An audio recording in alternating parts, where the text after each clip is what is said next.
Hello everyone, आप देख रहे हैं अपना यूट्यूब चैनल कैंडी टेक। मैं हूं आपके साथ मनीषा त्रिपाठी।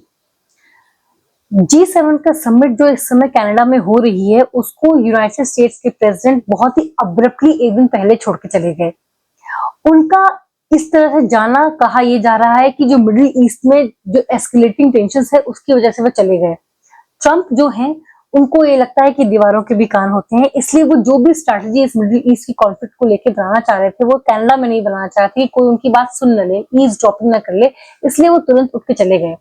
उनसे जब पूछा गया इस सडन डिपार्चर के बारे में, so he said as soon as I leave here we are going to do something but I have to leave here. उस समय तो बहुत ही अर्जेंसी प्रेस की और चले गए, लेकिन बाद में उन्होंने बोला कि वो एक दो दिन में डिसाइड करेंगे। एंड फिर उसके बाद उन्होंने बोला I may join, I may not join the war. जो ईरान और इजराइल के बीच में वॉर चल रहा है, ही मे ज्वाइन इजराइल और नॉट ज्वाइन इजराइल। वो अपने एलाइज के साथ थे G7 में, चाहते तो उनके साथ डिस्कस कर सकते थे future road map middle east को लेके, लेकिन Trump is a one upmanship kind of person. वो किसी को से लाइमलाइट नहीं ले सकते, किसी की सजेशन नहीं ले सकते, किसी से लाइमलाइट शेयर नहीं कर सकते। वो he is all about himself. तो उन्हें किसी से सजेशन नहीं लेना था, वो बस उठ के चले गए। अब यहाँ पे ट्रंप की हिपोक्रेसी एक्सपोज होती है। एक ऐसा बंदा जिसने बार बार बोला कि इंडिया और पाकिस्तान का सीज फायर उन्होंने कराया और ट्रेड की लालच दी दोनों भी कंट्रीज के बीच में सीज फायर कराने को, यूक्रेन और रशिया के बीच में सीज फायर की बात करते रहते हैं बार बार। जब अपने एनिमी की बात आई, एक ऐसा देश जो यूनाइटेड स्टेट्स का दुश्मन है, ईरान, तब उन्होंने बोल दिया I am not in a mood to negotiate. उन्होंने बोला हमने ईरान से बात की, we were dealing, we were discussing deal, लेकिन ईरान ने नहीं सुना। Now I am not in a mood to negotiate. In fact Macron ने ट्विटर, जो फ्रेंच के प्रेसिडेंट हैं इमैनुअल मैक्रोन, उन्होंने ट्वीट कर दिया कि अच्छा है ट्रंप जो चले गए, he is working towards a ceasefire. उन्होंने सराहना की ट्रंप की कि ये सीज फायर करवाएंगे। भड़क गए ट्रंप कि ये तो पब्लिसिटी कर रहे हैं Emmanuel Macron, he is just trying to hog publicity, मैं कोई सीज फायर कराने नहीं जा रहा हूँ। वो सीज फायर का नाम सुन के भड़क गए। क्यों? क्योंकि इस बार एक ऐसा देश इन्वॉल्व था जो यूनाइटेड स्टेट्स का दुश्मन है। This is the kind of hypocrite that Trump is. दूसरे कंट्रीज के बीच में सीज फायर कराना है, लेकिन जहां मेरे दुश्मन की बात आएगी, he is not in a mood to negotiate, I am not in a mood to negotiate, मैं सीज फायर नहीं कराऊंगा, मैं सीधे लड़ाई करूंगा। I may join it, I may not join it, मतलब ज्वाइन भी कर सकता है। और इसका मतलब ये भी है कि दुनिया तृतीय विश्व युद्ध को देख रही है। बहुत प्रोफेसीज ये कह रही हैं कि 1941 में सेकेंड वर्ल्ड वॉर शुरू हुआ था और 2025 का कैलेंडर एग्जैक्टली 1941 से मैच करता है।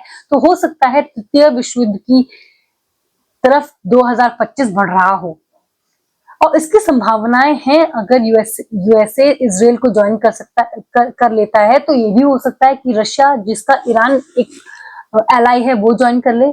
चाइना भी एलाई है ईरान का, वो ज्वाइन कर ले। हालांकि इस समय ये भी है कि Russia's hands are full with Ukrainian conflict, तो वो ज्वाइन करेगा नहीं करेगा इसकी कोई बात पक्की नहीं है। इनफैक्ट पक्का तो अभी यूएसए का भी नहीं है, क्योंकि ट्रंप तो कुछ भी कहते हैं, वो जब करेंगे अल्टीमेटली तब देखा जाएगा। कहने का क्या है, लेकिन इस समय the world is actually on a very shaky ground. Middle east is a hotbed, वहां पे मल्टीपल वॉर फ्रंट्स खुले हुए हैं। इसमें यूएसए की एंट्री इस कॉन्फ्लिक्ट को एक्सपैंड कर सकती है, लेकिन ये कह देना कि यूएसए एंटर करेगा तो इजराइल की जीत पक्की है and will change the war, ये भी सही नहीं होगा। यूएसए ने कोल्ड वॉर के अलावा कोई वॉर नहीं जीता है।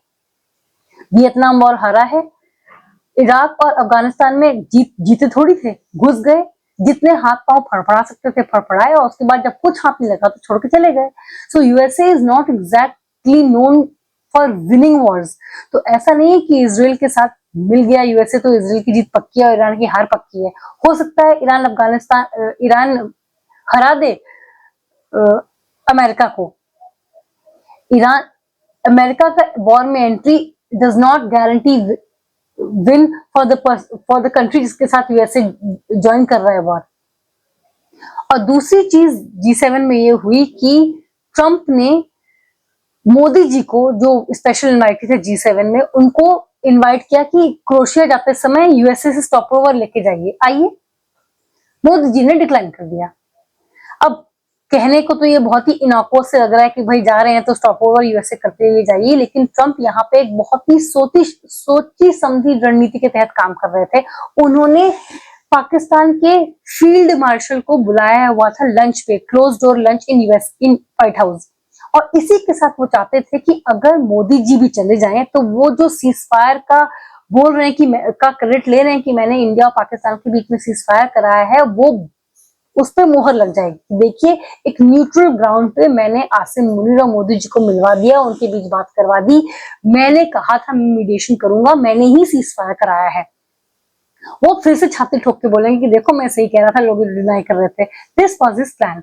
लेकिन मोदी जी ट्रंप से तो ज्यादा ही समझदार है, उन्होंने मना कर दिया कि नहीं, मेरे पास टाइम नहीं है, मेरा शेड्यूल फुल है, पूरा फुल है और मैं क्रोएशिया जा रहा हूँ, आप क्वाड में आइएगा इंडिया में, जब क्वाड समिट इंडिया में होगी।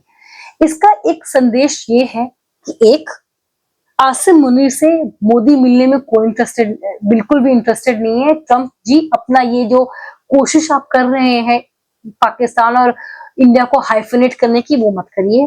दो, इंडिया अब वो वाला भारत नहीं रह गया है कि यूनाइटेड स्टेट्स ने इनवाइट किया तो उछल उछल के कूद पड़ेगा कि हाँ जी हमें, क्योंकि एक टाइम पे यूनाइटेड स्टेट्स के प्रेसिडेंट का invite it used to be a big deal, लेकिन अब India does not need anybody's validation.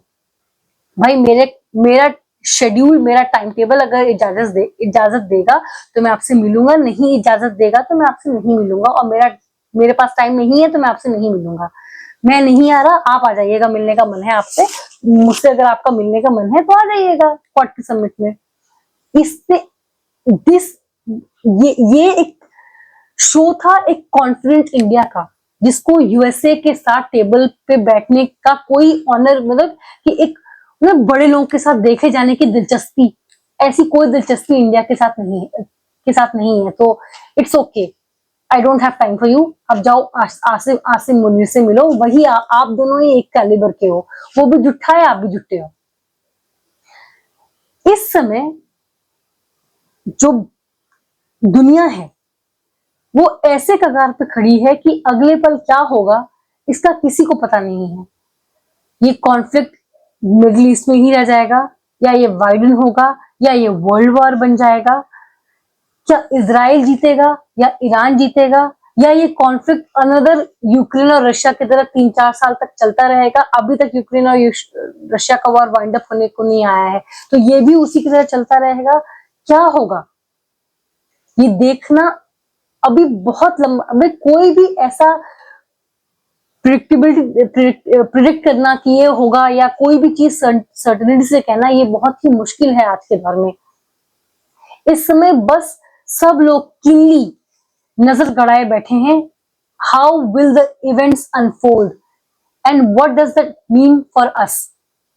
एक ग्लोबल वर्ल्ड में कहीं भी कॉन्फ्लिक्ट चल रहा है, इम्पैक्ट हर जगह होता है, इंडिया भी इम्पैक्ट होगा, और इस इम्पैक्ट को इंडिया कैसे झेलेगा ये भी देखना एक बहुत ही इंपॉर्टेंट एस्पेक्ट रहेगा।